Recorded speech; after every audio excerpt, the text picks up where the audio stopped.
Video kali ini emas di harga 2.746 ya. Jadi sebelum itu emas sebelumnya sudah ada tanda-tanda mau ganti pola downtrend ya. Habis itu sempat turun di sekitar 2017 ya. Setelah itu dia didorong naik ke atas lagi ya. Jadi pada akhirnya pola mau ganti tren sudah dibatalin. Jadi sekarang dia masih mau lanjut namanya uptrend ya. Jadi masih bullish karena secara daily ini kan masih momentum bullish. Jadi belum ada tanda-tanda seller yang kuat ya. Makanya masih bisa dilihat ya, sempat dia breakout dari support ini, habis sudah naik lagi ya, low ini terjadi breakout palsu, habis sudah didorong ke atas lagi ya. Sebenarnya ini bukan bisa dibilang breakout palsu ya, karena memang emas ini sekarang lebih ke sentimen ya, karena sentimen ini banyak yang terjaga-jaga ya. Jadi harga emas naik karena pedagang mencari keamanan akibat masalah geopolitik ya. Jadi geopolitik sekarang sangat memanas ya. Jadi takutnya perangnya makin meluas ya. Jadi sangat-sangat susah kalau kalian trading emas ya. Kecuali kalian bisa mengikuti trennya. Jadi selama harga dia sudah murah ya, tinggal masuk buy aja ya.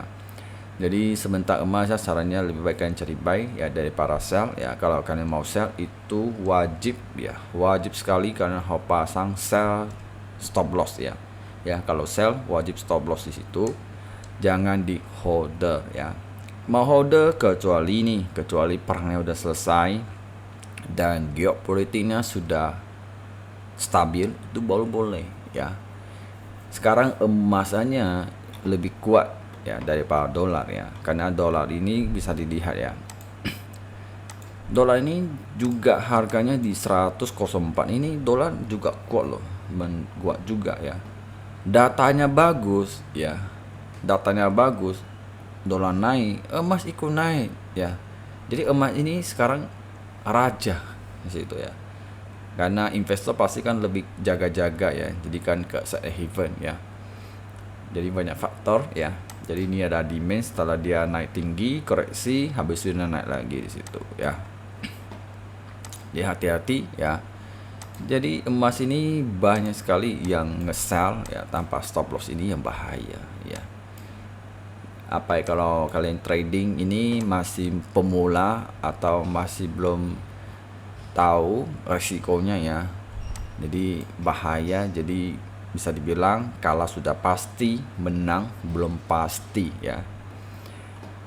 Jadi seandainya kalian sudah trading lama ya, masih tetap gak bisa kesabaran, gak bisa konsisten, atau gak bisa tenang tradingnya ya, selalu stres gitu ya, mending kalian masuk ke Sina Swing. Di situ kalian bisa mempelajari gimana cara saya trading ya.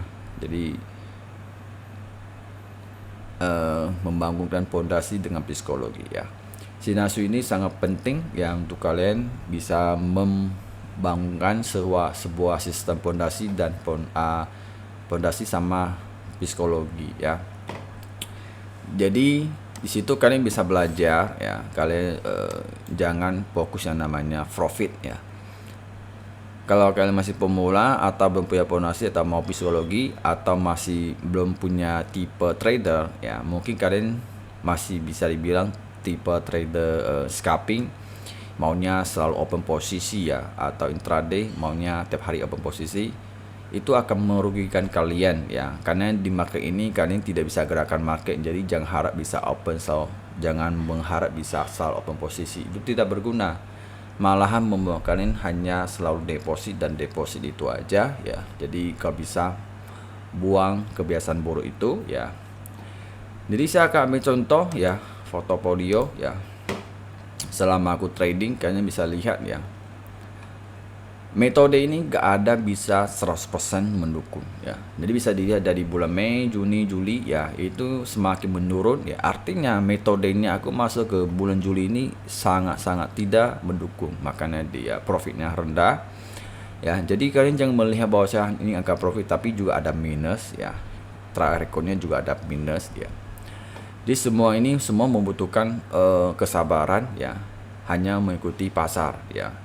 Jadi kita harus mempelajari sistem market ya, mereka dia gimana, kita hanya cukup mengikuti ya. Kuncinya adalah ya kita harus lebih fokus yang namanya resiko manajemen ya. Manajemen itu sangat penting.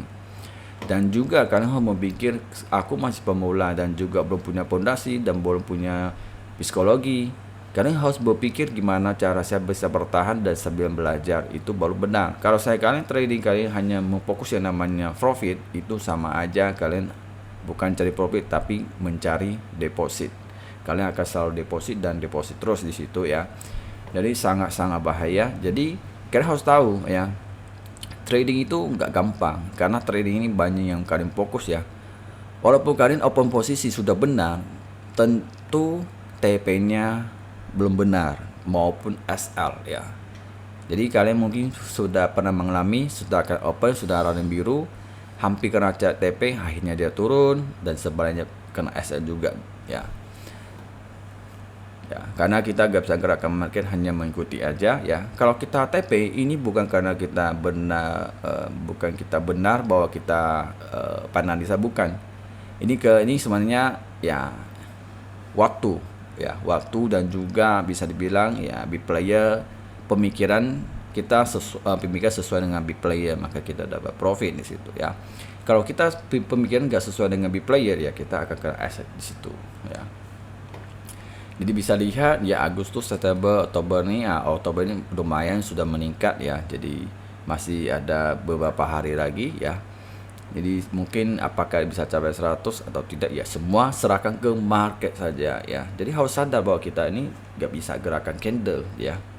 Walaupun kalian punya perusahaan ya, mau M itu belum tentu bisa gerakan candle ya. Jadi market ini uang unlimited, jangan takut hilang. Yang penting kalian lebih baik fokus yang namanya fondasi dan psikologi ya. Jadi bahwa anggap saja sekarang ya, kalian harus motivasi bahwa kita dapat kesempatan untuk bisnis di dunia trading itu adalah digital. Berarti kita punya bisnis digital tanpa mengikat waktu ya. Jadi fleksibel aja ya, ada waktu kita cari harapan untuk cuan di situ. Jadi jangan buru-buru, itu penting ya.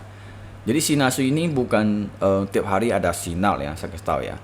Shinasu ini supaya kalian bisa bertujuan menjadi seorang trader swing ya. Jadi gak selalu open posisi, mungkin satu minggu bisa 1 kali atau 2 kali, ataupun sama sekali tidak ada jika tidak ada momentum. Itu sangat penting ya.